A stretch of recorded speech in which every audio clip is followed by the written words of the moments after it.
रियासती chief minister के चंद्रशेखर राव ने जुमे को नए सेक्रेटरीट की तामीर के काम का मायना किया। उन्होंने वहां मौजूद इंजीनियरों को बाद तजावीज भी पेश की। चीफ मिनिस्टर ने तामीरी काम में इस्तेमाल किए जाने वाले कंक्रीट, रेती, लोहे और पत्थर की क्वालिटी का जायजा भी लिया। बादशाह प्रगति भवन में एक इजलास में उन्होंने कहा कि वो चाहते हैं कि रियासती सेक्रेटरीट की इमारत तेलंगाना के अवाम के ख्वाबों की अक्कासी करता हो और इमारत ऐसी शानदार हो कि पूरा मुल्क उसको देखकर रश करने लगे। चीफ मिनिस्टर ने सेक्रेटरीट में काम करने वाले मुलाजिमीन और सेक्रेटरीट को आने वालों के लिए खुशगवार माहौल फराहम करने, चौड़ी सड़कें बनाने और खूबसूरत झाड़ियों की कतार लगाने पर भी जोर दिया।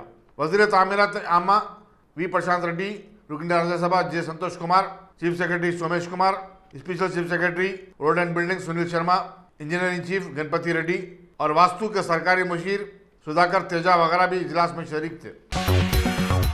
वजीर animal husbandry T Srinivas Yadav और गवर्नमेंट व्हिप जी सुनीता ने रियासती हुकूमत के बजट बराह साल 2021-22 का खैर मकदम किया और कहा कि इतना बड़ा बजट और वो भी अवाम पर टैक्स का बोझ डाले बगैर पेश करना टीआरएस हुकूमत का एक कारनामा है और उसने सारे मुल्क के लिए एक मिसाल कायम की है। एक प्रेस कॉन्फ्रेंस से खिताब करते हुए उन्होंने कहा कि हुकूमत ने ज़राअत के बशमूल तमाम शोबों पर तवज्जो दी है और हर मुकदमे के साथ इंसाफ किया है। श्रीनिवास यादव ने कहा कि एनिमल हस्बेंड्री बड़ा मुकदमा है जिसके तहत गौ पालन और जानवरों का तहफ़्फ़ुज़ भी शामिल है। चुनांचे हुकूमत ने इस तमाम के लिए दरकार फंड फराहम किए। उन्होंने कहा कि माहीगीरों को भी राहत दी गई है। सिकंदराबाद कंटोनमेंट के फौजी इलाके में अवाम की आमदरफ्त पर तहदीदात के मसले को हल करने मुकामी अवाम की मुसलसल नुमाइंदगी पर अब रियासती हुकूमत ने फौजी अहदेदारों से बातचीत करने और इस मसले का खुशगवार हल निकालने का फैसला किया है। वज़ीर म्युनिसिपल एडमिनिस्ट्रेशन के टी रामाराव ने principal secretary municipal administration Arvind Kumar से फौज के आला अहदेदारों से बातचीत करने की हिदायत दी। उन्होंने कहा कि हम आवाम के साथ खड़े हैं, उन्हें कोई तकलीफ ना हो इस बात का ख्याल रखना हमारा फरीजा है। एक ट्वीट के जरिए अरविंद कुमार ने बताया कि वो बहुत जल्द फौज के आला अहदेदारों से इस मसले पर बातचीत करेंगे। वाज़ेह है कि 2018 से कंटोनमेंट इलाके की 28 सड़कें आवाम के लिए फौज की जानिब से बंद कर दी गई हैं। बीजेपी की रियासती सदर और रुकन पार्लियामेंट बंडी संजय के काफिले पर गुज़िश्ता दिनों हुए हमले के खिलाफ बीजेपी युवा मोर्चा के कारकुनों ने इब्राहिमपट्टनम के याचारा मंडल में पुरजोर एहतजाज मुनज़्ज़म किया और कहा कि उनकी पार्टी मुखालिफिन के ऊंचे हरकतों पर खामोश नहीं बैठेगी बल्कि इसका मुंह तोड़ जवाब दिया जाएगा। बीजेपी किसान मोर्चा के रियासती general secretary we Anjaiah Yadav ने कहा कि एक जिम्मेदार ओहदे पर फायज शख्स डॉक्टर आर.एस. प्रवीण कुमार को देवी देवताओं के बारे में आप शाम नहीं बकना चाहिए बल्कि तमाम अकायद और मज़ाहिब के मानने वालों के जज्बात का एहतराम करना चाहिए। आंखों पर पट्टी बांधकर मोटरसाइकिल पर कन्याकुमारी से कश्मीर तक का सफर करने वाले रामकृष्णा का जुमा की सुबह को तारीखी चामिना पर जबरदस्त खैर मकदम किया गया। रियासती वज़ीर दाखिला महमूद अली और गवर्नमेंट व्हिप कन्या प्रभाकर ने इस नौजवान के जज्बे की सिताइश की और उसे मुबारकबाद दी। रामकृष्णा मुल्क भर में अमन का पैगाम आम करने भारत संदेश यात्रा पर निकला हुआ है। वो 31 दिनों में 9 रियासतों के 121 अजला का सफर कर चुका है और 10,000 किलोमीटर का सफर तय किया है। उस्मानिया यूनिवर्सिटी के लेडीज हॉस्टल में पीजी की 2 तालिबात में कोविड-19 पॉजिटिव पाया गया। इसके बाद पूरे हॉस्टल और कैंपस में खौफ और सरासमगी की लहर फैल गई। हुक्काम ने इन दोनों तालिबात को किंग कोटी के सरकारी दवाखाने को मुंतकिल किया और हॉस्टल के तमाम कमरों को सैनिटाइज करने की हिदायत दी। बताया जाता है कि हॉस्टल में तकरीबन 400 तालिबात मुकीम हैं। जिले मेरसेल के दुआपल्ली में वाक़ फॉरेस्ट एकेडमी में आतिशज़दगी का वाक़या पेश आया जिसकी वजह से कई दरख्त जल गए। करीबी फायर इंजन ने वहां पहुंचकर आग पर काबू पाया। मौसम गर्मा का अगरचे के अभी बाकायदा आगाज नहीं हुआ है लेकिन रियासत में आतिशज़दगी के वाक़यात में इजाफा हो रहा है। चंद्रगुट्टा पुलिस ने सोशल मीडिया पर मुख्तलिफ लोगों के इलाज और माइलेजे के नाम पर चंदा वसूल करने वाले हैदराबाद यूथ कैरेज के 2 अफराद अय्यूब और सलमान को गिरफ्तार कर लिया है। इन दोनों को बादशाह अदालत में पेश किया गया और मजिस्ट्रेट ने उन्हें अदालती तहवील में भेज दिया। बताया जाता है कि अय्यूब और सलमान की मुसलसल सरगर्मियों पर नजर रखते हुए पुलिस ने उन्हें पीडी एक्ट के तहत हिरासत में लेने का फैसला किया है लेकिन पुलिस की जानिब से इस बात की अब तक तौसीक नहीं हुई। वनस्थलीपुरम पुलिस ने हालत नशा में गाड़ी चलाने और हंगामा खड़ा करने पर बहादुरपुरा पुलिस स्टेशन से वाबस्ता कांस्टेबल 27 साल अरुण के खिलाफ केस बुक किया है। बताया जाता है कि अरुण का डीर पार्क के पास चंद धनखों से झगड़ा भी हो गया। इत्तला मिलने पर जब पुलिस की टीम वहां पहुंची तो अरुण उनसे उलझ पड़ा और शोर शराबा करने लगा।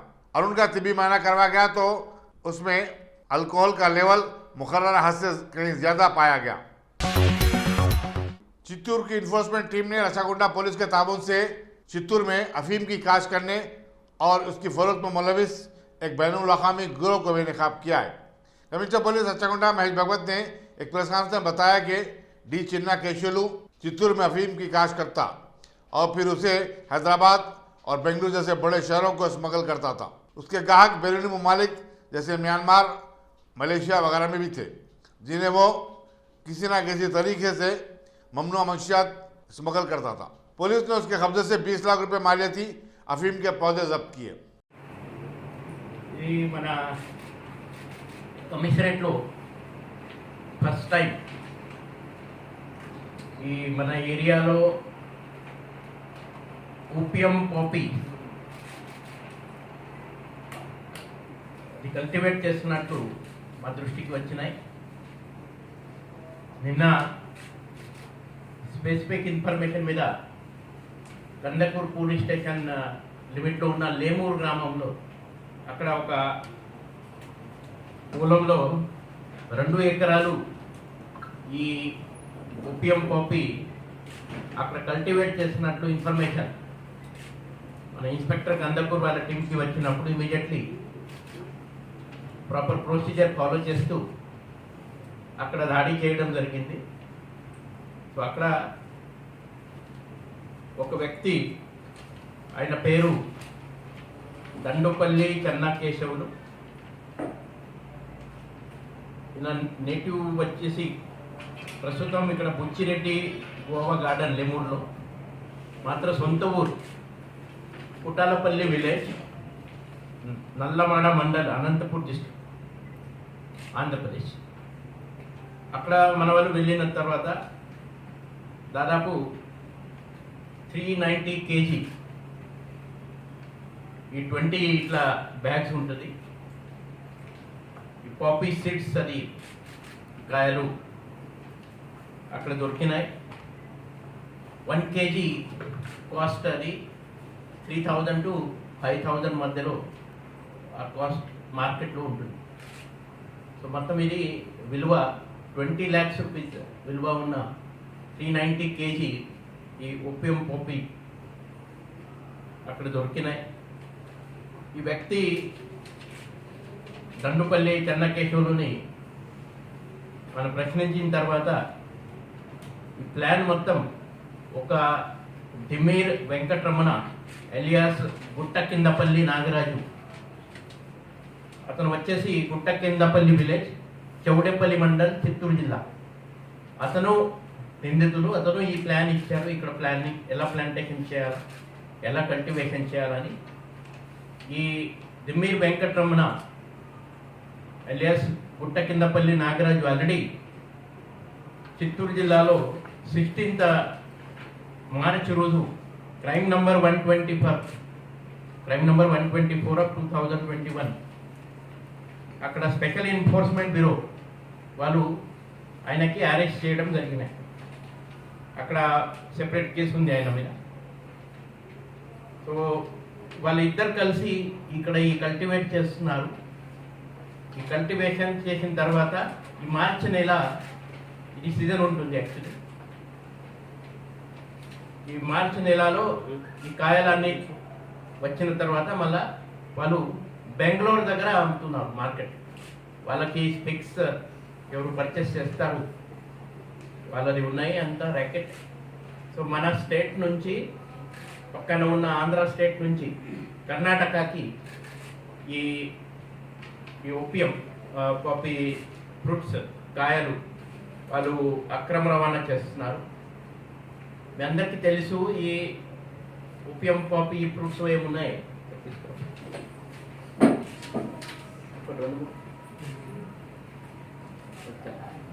ఇప్పుడు ఈ కాయలు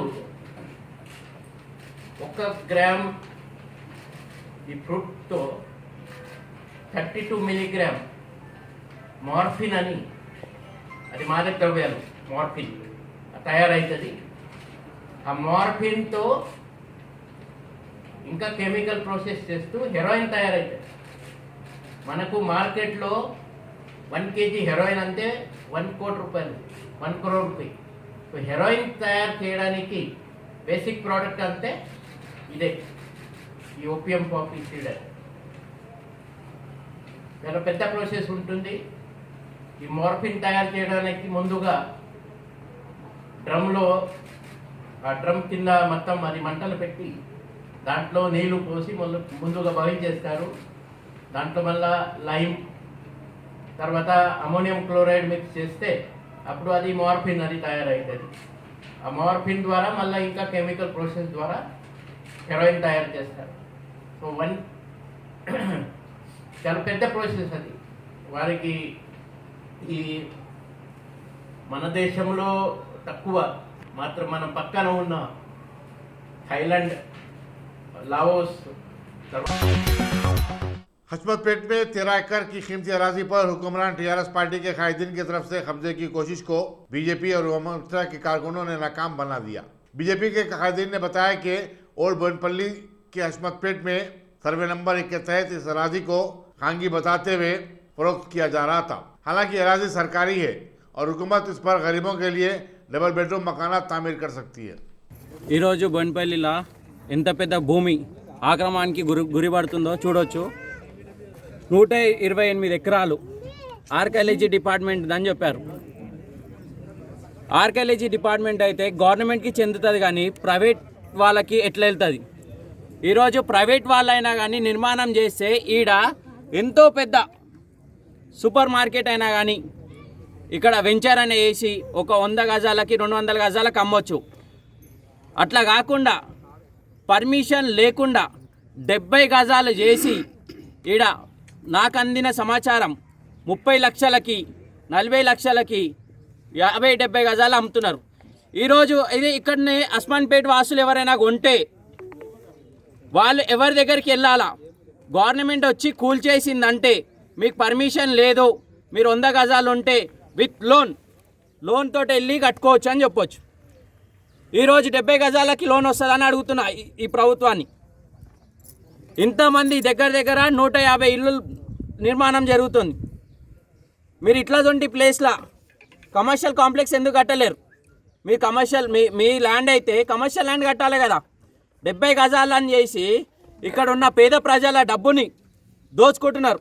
ఇక్కడ గవర్నమెంట్ భూమి కొన్ని 100 కోట్లు ప్రైవేట్కి పోతున్నాయి, కొన్ని 100 కోట్లు. ఇక్కడ లాభం ఎవరికి? ఇక్కడ లాభం గవర్నమెంట్కి రావాలా కానీ ప్రైవేట్ అధికారులకు పోతున్నాయి, ప్రైవేట్ వాళ్ళకు పోతున్నాయి. ఇక్కడ ఉన్న ఒడ్డర్ సంఘం అయినా కానీ, ఇక్కడ ఉన్న బెస్తోళ్ళు అయినా కానీ, ఇంకా ఇతర కులాల సంఘాలైనా కానీ చాలామంది పేద ప్రజలు ఉన్నారు. ఇక్కడ వాళ్ళు చుక్కులోళ్ళు ఉన్నారు, ఇక్కడ వాళ్ళు మందులోళ్ళు ఉన్నారు, ఇక్కడ వాళ్ళు చాలామంది ఉన్నారు. వాళ్ళకి మీరు డబుల్ బెడ్రూమ్ ఫ్లాట్ కట్టియచ్చు కదా గవర్నమెంట్ ల్యాండ్లా. మీరు గవర్నమెంట్ ల్యాండ్లో డబుల్ బెడ్రూమ్ ఫ్లాట్ ఎందుకు కట్టియట్లేదు? 1999 నుంచి ఫైట్ చేస్తుంది బీజేపీ పార్టీ పేద ప్రజల గురించి. డబుల్ బెడ్రూమ్ ఫ్లాట్ అయినా కానీ ఇక్కడ ఉన్న వాళ్ళకి 50 గజాలైనా కానీ, ఇక్కడ ఉన్న పేద ప్రజలకి ఒక 70 గజాలైనా కానీ గవర్నమెంట్ తరఫు నుంచి చెందితే వాళ్ళకి పర్మనెంట్ అవుతుంది. ఇక్కడ ఉన్న బోయినపల్లి వాసులకి ఈ భూమి చెందాల. ఇక్కడ చూడవచ్చు మీరు, ముస్లిం సోదరుల బొందలగడ్డ ఉంది, ముందు లేకుండే కానీ అక్కడ ఆ ముస్లిం సోదరులకి జాగి ఇచ్చినారు. ఇక్కడ చూస్తే మళ్ళీ మస్జిద్కి జాగి ఇచ్చిండ్రు. వాళ్ళని అక్కడ ఇక్కడ బంధించేసి వాళ్ళ అధికారులతోటి కొందరు వాళ్ళ చెంచాలతోటి పెట్టేసి ఈ భూమికి మొత్తానికి ఆక్రమణకి గురి పడుతుంది. ఇప్పుడు నువ్వేమంటావు? ప్రధానమైన డిమాండ్ ఏంది? నా డిమాండ్ ఒకటే, ఇక్కడ పేద ప్రజలకి అస్మాన్పేటలో ఉన్న వాసులకి గవర్నమెంట్ డబుల్ బెడ్రూమ్ కట్టిస్తారా లేకుంటే 50 గజాలు ఇస్తారా? కానీ ఇక్కడ ఉన్న వాసులకే చెందాలి ఈ భూమి. ప్రైవేట్ వాళ్ళకి పోతే ఊకునేది లేదు. ఇక్కడ ఉన్న దాంట్లో ఎంఆర్ఓకి కూడా కంప్లైంట్ ఇవ్వడం జరుగుతుంది. రేపన్నా ఇవ్వాలన్నా వెళ్తాం, ఖచ్చితంగా వెళ్ళి ఇస్తాము, కలెక్టర్కి కూడా ఇస్తాము. ఇంకా కూడా ఆపలేదంటే ఇక్కడ ఉన్న బోయినపల్లి వాసులు ఏం చేయడానికైనా సిద్ధంగా ఉన్నారు. ఇది గవర్నమెంట్కే చెందాల భూమి. तेलंगाना में गुज़श्ता 24 घंटों में कोरोना वायरस के 313 ताज़ा केसेस दर्ज हुए हैं, जबकि 2 नई अमवात भी हुई हैं। महकमे सेहत के प्रेस नोट में बताया गया कि अब तक रियासत में कोविड-19 के मुतासरीन की तादाद 3,02,360 तक चली गई है, जबकि मरने वालों की तादाद में मुतसिल इजाफे के साथ अब 1,664 बताई जाती है। चारशंबा और जुमेरात के दरमियान तेलंगाना भर में कोविड-19 के 66,972 टेस्ट किए गए। जीएचएमसी हदूद से सबसे ज्यादा 47 केसेस सामने आए। रंगारेड्डी दूसरे नंबर पर है, जहां 25 अफराद मुतासर होने की इत्तला मिली है। नारायणपेट एक ऐसा जिला है जहां गुज़िश्ता 2 दिनों में कोई नया केस रिपोर्ट नहीं हुआ। मुल्क में कोरोना वायरस के केसेस में मुसलसल 90 दिन भी इजाफा हुआ है और जुमे को एक ही दिन में 39,726 नए केसेस सामने आए। मरकजी वजारत सेहत ने बताया कि इस मर्ज से अब तक मुल्क में 1,15,14,331 अफराद मुतासिर हो चुके हैं। गुज़िश्ता 24 घंटों में 154 नई अमवात के बाद मुल्क में इस मर्ज से मरने वालों की तादाद 1,59,000 से ऊपर चली गई है। महाराष्ट्र फिर एक बार सुर्खियों में आ गया है, क्योंकि इस रियासत में कोरोना वायरस के सबसे ज्यादा केसेस सामने आ रहे हैं। 154 में 58 नई अमवात महाराष्ट्र में ही हुई हैं। श्री इम्तियाज जलील जी। जो लोग ये दावा कर रहे हैं कि एससी समाज का बहुत अच्छा भला हो रहा है, उनकी आंखें खोलने के लिए मैं कुछ आंकड़े आपके सामने लेकर आया हूँ। ये अलग बात है कि अपनी सरकार में रहते हुए सब कुछ अच्छा हो रहा है, ये बताना आपकी जिम्मेदारी है, लेकिन कहीं ना कहीं अपने समाज की तरफ भी आपका कोई जिम्मेदारी बनती है, इसके ऊपर भी ख्याल करने की ज़रूरत है। एक एनसीआरपी का डेटा मैं बताता हूँ, नेशनल क्राइम रिकॉर्ड्स ब्यूरो का data. A total of 45,935 cases were registered for crimes, atrocities against SCs in the year 2019. इसके अंदर जो डेटा बताया गया है, 2015 के अंदर SCs का जो एनसीआरबी का डेटा है वो ये बताता है कि 38.6 थाउजेंड क्राइम्स 2015 के अंदर हुए थे। 2019 के अंदर इसका आंकड़ा बढ़कर 45,900 हो गया है, यानी 19% इसके अंदर बढ़ोतरी हुई है। अब जो राज्य इसके अंदर सबसे ज़्यादा जिनके ये सहरा जाता है कि हमारे राज्य के अंदर सबसे ज़्यादा क्राइम्स अगेंस्ट एससीज हुए हैं, तो उसमें सबसे ज़्यादा क्राइम अगर हुए हैं तो उत्तर प्रदेश के अंदर हुए हैं। और ये डेटा मेरा नहीं है, ये नेशनल क्राइम रिकॉर्ड्स ब्यूरो का डेटा है। दूसरे नंबर के ऊपर आता है राजस्थान। यही डेटा के अंदर एनसीआरबी के अंदर ये बताया गया है कि मध्य प्रदेश, बिहार और गुजरात, ये 3 राज्य है जहां पर सबसे ज़्यादा एससीज के ऊपर अत्याचार किए जा रहे हैं। ये मेरा डेटा नहीं है, एनसीआरबी का डेटा है जो सरकार की तरफ से निकाला जाता है। दूसरी बात ये है कि अभी कुछ दिन पहले पार्लियामेंट के अंदर एक जवाब देते हुए राज्यसभा के अंदर बताया गया है, ऑफ द टोटल 4,78,600 प्रिजनर्स जो कैदी देश भर के जेलों के अंदर बंद है, उसमें SC, ST और OBC की संख्या कितनी है? तो आप ही की सरकार के, आप ही के मंत्री ने यह जवाब दिया है कि 65.9% जो लोग अलग अलग जेलों के अंदर बंद है, उसमें SCs और STs और OBCs अगर मिलाते हैं तो ऑलमोस्ट 66% है। यह आप ही की सरकार के, आप ही के मंत्री ने जवाब दिया है। दूसरी बात यह है, और इसके अंदर भी जो सबसे ज़्यादा कैदी SC के जो कैद में बंद है, जेलों के अंदर बंद है, उसका श्रेय भी जाता है उत्तर प्रदेश सरकार को। ये मेरा डेटा नहीं है, आपके ही मंत्री ने जवाब देते हुए ये बताया है। मैं अध्यक्ष महोदय आपसे एक सवाल करना चाहता हूं कि हम गुजरात गए थे, गुजरात के बहुत सारे ट्राइबल लोग हमसे मिलने के लिए आए थे।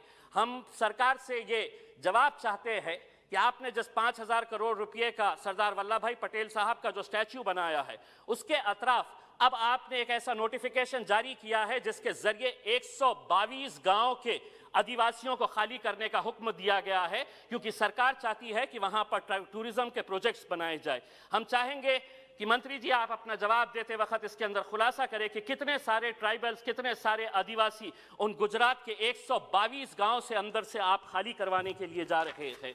मैं दूसरी बात ये कहना चाहता हूं कि अगर हम वैकेंसीज की अगर बात करते हैं तो कितने सारे वैकेंसीज हैं। ये जवाब भी 15 मार्च 2021 को रमेश पोखरियाल साहब ने, मिनिस्टर ऑफ एजुकेशन ने ये बताया है कि vacant reserve post for SCs, STs and OBCs in central universities कितने हैं?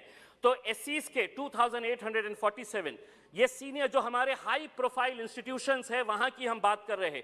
STs की वैकेंसीज कितने हैं? तो 1686। उसी तरह सेंट्रल गवर्नमेंट के जो 6 मिनिस्ट्रीज है, उन 6 मिनिस्ट्रीज के अंदर जो आपके वैकेंसीज है वो 60% है। 60% वैकेंसीज महज 8 गवर्नमेंट डिपार्टमेंट्स के, जिसके अंदर SC, ST और OBCs है।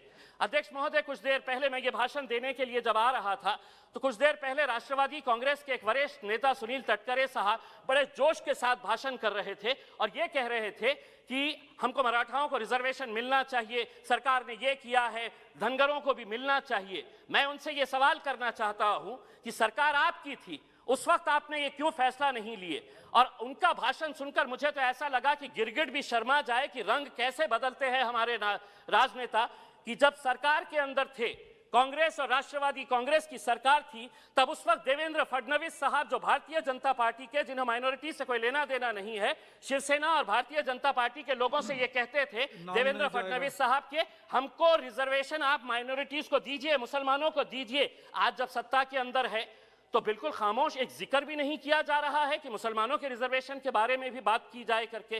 तो हमारा यही कहना है कि SCs और STs का मतलब ये नहीं है कि बाबा साहब अंबेडकर की जयंती आएंगी, हम लोकसभा को, पार्लियामेंट बिल्डिंग को रोशनी से सजा देंगे, अंबेडकर साहब के पुतले पूरे देश भर के अंदर सजा देंगे। हमें उनके सोशल इकोनॉमिक बैकग्राउंड के बारे में सोचना है। 70 सालों से क्यों ये समाज आज पिछड़ा हुआ है, क्यों ये समाज की झोपड़पट्टियों के अंदर हम देसी दारू की दुकानें सजाते हैं, वहां पर क्यों वहां पर शिक्षा के प्रावधान नहीं किए जाते हैं। 70 सालों के बाद भी हम उन्हीं मुद्दों के ऊपर बहस कर रहे हैं। जब बाबा साहब अंबेडकर ने बताया था, उन्होंने अपने जो बताया था कि ये समाज को ये नहीं करना चाहिए, क्या ये समाज की जिम्मेदारी नहीं है कि अपने इलाकों से देसी दारू के, शराब के अड्डों को बंद कराना? क्यों खोले जाते हैं आपकी बस्तियों के अंदर ये शराब के ठेके? कहीं ना कहीं उस समाज के नेताओं को सोचने की जरूरत है। अध्यक्ष महोदय, मैं समझता हूं कि इस मुद्दे के ऊपर हम बार बार चर्चा करते हैं, एक बार संजीदगी से इसके बारे में कुछ ना कुछ फैसला होना। और हम ये उम्मीद करते हैं कि सर, आप गुजरात के 122 ट्राइबल विलेजेस को आप खाली करवा रहे हैं, उसके बारे में क्या स्थिति रहेंगी ये बताइए। नर्मदा आंदोलन कितने सालों तक चला, आप अच्छी तरह से जानते हैं। ये ट्राइबल्स भी खामोश नहीं बैठने वाले हैं और उनको हम ताकत देंगे वहां पर जाकर। अगर आप इस तरह से 122 गांव के ट्राइबल्स को, आदिवासी को खाली कराएंगे और वहां पर टूरिज्म के प्रोजेक्ट्स लगाएंगे तो बहुत गलत बात है। बहुत बहुत धन्यवाद। धन्यवाद इम्तियाज जी। Shrimati Brilliance, sculptured by teachers, polished to perfection.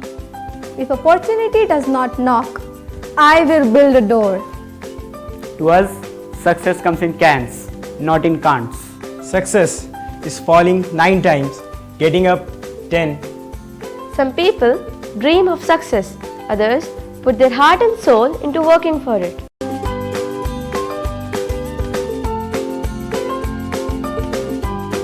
Success, finding oneself.